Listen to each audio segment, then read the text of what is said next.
Dear students, आज हम पढ़ेंगे क्लासिफिकेशन ऑफ गिल्स। हम जानते हैं कि कुछ एनिमल्स लाइक फिशेस, कुछ आर्थ्रोपोड्स लाइक प्रॉन और टैडपोल लार्वा ऑफ फ्रॉग का जो होता है इसमें रेस्पिरेशन होती है थ्रू द गिल्स। तो गिल्स बहुत ही डिफरेंट टाइप के होते हैं और हमने इनको 3 कैटेगरीज में डिवाइड कर लिया है। सबसे पहली जो कैटेगरी है दैट इज विजिबिलिटी, कि हमें वो दिखाई कैसे देते हैं गिल्स, ठीक है। सेकेंड इज अटैचमेंट, गिल्स की अटैचमेंट बॉडी के साथ कैसी होती है उसके बेस पे हमने डिवाइड किया है। And the third one is on the basis of filament, की उसकी एक रो है या गिल फिलामेंट की 2 रोज हैं तो इसके बेस पे डिवाइड कर लिया है। सबसे पहले हम स्टार्ट करेंगे विजिबिलिटी के साथ। विजिबिलिटी में जैसे फर्स्ट है that is external. External gills कौन से गिल्स होते हैं? एक्सटर्नल गिल्स वो होते हैं जो हमें नेकेड आई के साथ दिखाई देते हैं, जिनको हम एक्सटर्नली देख सकते हैं। तो ऐसे गिल्स को हम कौन से गिल्स बोलते हैं? External gills. जैसे मैं यहाँ पे टैडपोल लार्वा की डायग्राम ड्रॉ करके एक्सप्लेन करने की कोशिश करती हूँ। जैसे ये मैंने टैडपोल लार्वा ड्रॉ किया है, इसमें जो गिल्स हमें दिखाई दे रहे हैं, राइट, ये गिल्स क्या है? External. This gills are visible by the naked eye. तो ऐसे गिल्स को जो विजिबल होते हैं, जो बॉडी के ऊपर प्रेजेंट होते हैं, ऐसे गिल्स को हम एक्सटर्नल गिल्स कहते हैं। इनमें एक और एग्जांपल है कार्टिलेजिनस फिशेस की।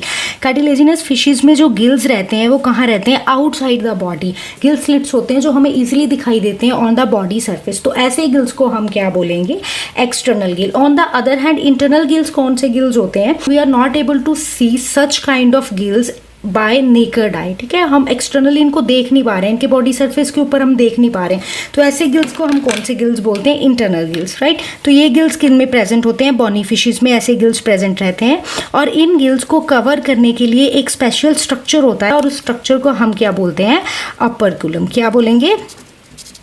अपर्क्यूलम। और इस अपर्क्यूलम के अंदर जो गिल्स के स्ट्रक्चर्स हैं वो रहते हैं। Next type is on the basis of attachment, कि गिल्स की बॉडी के साथ अटैचमेंट कैसे होती है उसके बेस पे हम समझेंगे।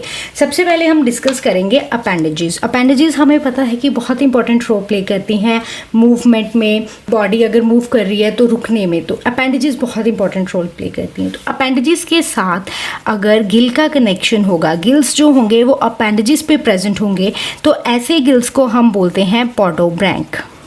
ऐसे गिल्स को हम क्या बोलते हैं? पोडोब्रैंक गिल्स।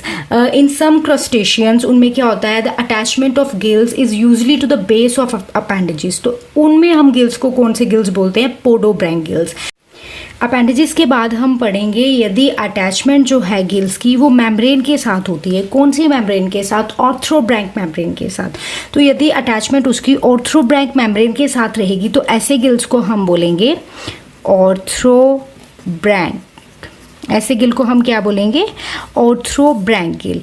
जब मैंने इंसेक्ट्स में रेस्पिरेटरी सिस्टम करवाया था तो मैंने बताया था कि हम प्लूरो किसको बोलते हैं? जो लेटरल साइड होती है, लेटरल साइड को हम क्या बोलते हैं? प्लूरो। तो एग्जैक्टली यहाँ पे प्लूरोब्रैंक की बात कर रहे हैं। तो इसका मतलब क्या होता है? जो गिल्स है वो कहाँ प्रेजेंट रहेंगे? वो प्रेजेंट रहेंगे on the lateral side.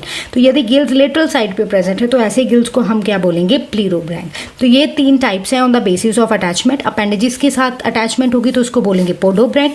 Membrane के साथ अटैचमेंट होगी तो उसको बोलेंगे आर्थ्रोब्रैंक। लेटरल साइड पे गिल्स प्रेजेंट होंगे तो उसको बोलेंगे pleurobranch. Third one is on the basis of filaments. Filament को समझने के लिए देखेंगे कि फिलामेंट सबसे पहले होती क्या है, राइट। फिलामेंट्स क्या होती हैं? जैसे कि जब भी हम फिश में गिल्स को ड्रॉ करते हैं, ठीक है, तो जब भी हम गिल्स को ड्रॉ करेंगे तो गिल्स में एक स्पेशल स्ट्रक्चर रहता है। उस स्पेशल स्ट्रक्चर को हम बोलते हैं फिलामेंट। क्या बोलते हैं? फिलामेंट। ये जो मैंने फिंगर लाइक स्ट्रक्चर ड्रॉ किए हैं यहाँ पे, इनको हम बोलते हैं फिलामेंट्स। तो यदि ऐसे फिलामेंट्स की 2 रो रहेंगी, ठीक है, 2 रोज होंगी, तो इसको हम बोल देते हैं कंप्लीट गिल। तो इसको हम क्या बोलते हैं? Complete gills, right. तो कंप्लीट गिल्स होंगे तो ऐसी टाइप को हम बोलेंगे होलोब्रैंक। ऐसी टाइप को हम क्या बोलेंगे? Holobranch. It mean it is complete. जब कंप्लीट गिल्स प्रेजेंट होते हैं तब उसको बोलेंगे होलोब्रैंक।